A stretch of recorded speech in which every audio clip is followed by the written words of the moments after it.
Praise the lord. మన ప్రభు అయిన యేసుక్రీస్తు నామములో మీ అందరికీ నా హృదయపూర్వకమైన వందనాలండి. దేవునికి స్తోత్రాలు.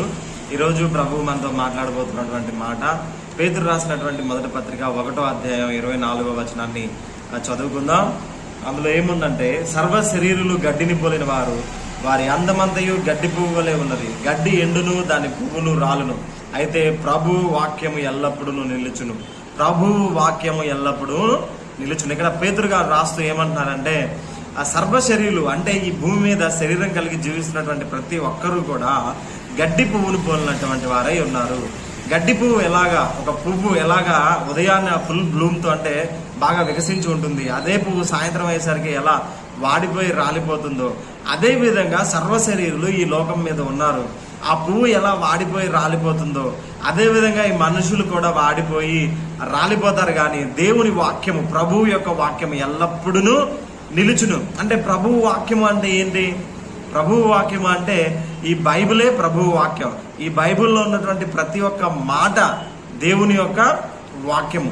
ఈ వాక్యం మాత్రం ఎప్పటికీ స్థిరంగా నిలిచి ఉంటుంది అని చెప్పేసి పేతురు గారు రాస్తూ ఉన్నారు. నిజమే కదా, మన ప్రజలు ఎంతో మంది గొప్ప గొప్ప వాళ్ళు, ఐశ్వర్యవంతులు, మంత్రులు, ముఖ్యమంత్రులు, ప్రధానమంత్రులు, రాష్ట్రపతులు, మేము గొప్పవారం అనుకున్న చాలా మంది కలిసిపోయారు. ఎంతో మంది బైబిల్ను వ్యతిరేకించిన వారు, అసలు వాక్యమే లేదన్నవారు, దేవుడే లేడన్నవారు, వారు గతించిపోయారు. కానీ ఈ వాక్యం మాత్రం ఎప్పటికీ నిలిచి ఉన్నది. ప్రైజ్ ది లార్డ్, హల్లెలూయా. కాబట్టి దేవుని వాక్యం అనేది నిరర్ధకమైనది కాదు. దేవుని వాక్యం అనేది శక్తి కలిగినటువంటిది, ప్రభావం కలిగినటువంటిది. అది మనుషులతో మాట్లాడుతుంది. మన హృదయాలను మార్చగలిగినటువంటి శక్తి కలిగిన వాక్యము. ఆ వాక్యం ఎప్పటికీ స్థిరంగా ఉంటుంది. మనుషులు నశించిపోవచ్చు, కానీ ఆ వాక్యం మాత్రం ఎల్లప్పుడూ నిలిచే ఉంటుంది.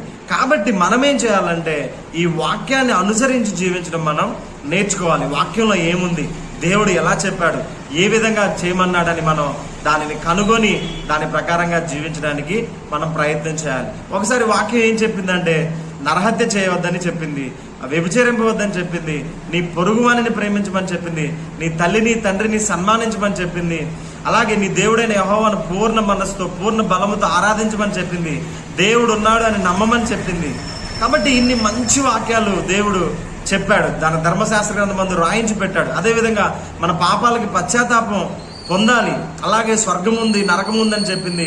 మంచి చేసిన వాళ్ళు, దేవుని నమ్మిన వాళ్ళు, యేసు ప్రభుని అంగీకరించిన వాళ్ళు పరలోకానికి వెళ్తారని, పాప క్షమాపణ పొందిన వారు పరలోకానికి వెళ్తారని, ఎవరైతే ఇంకా పాపాల్లో నివసిస్తారో వారు నరకానికి వెళ్తారని ఈ వాక్యం చెప్పింది. ఈ వాక్యం స్థిరంగా నిలుస్తుంది.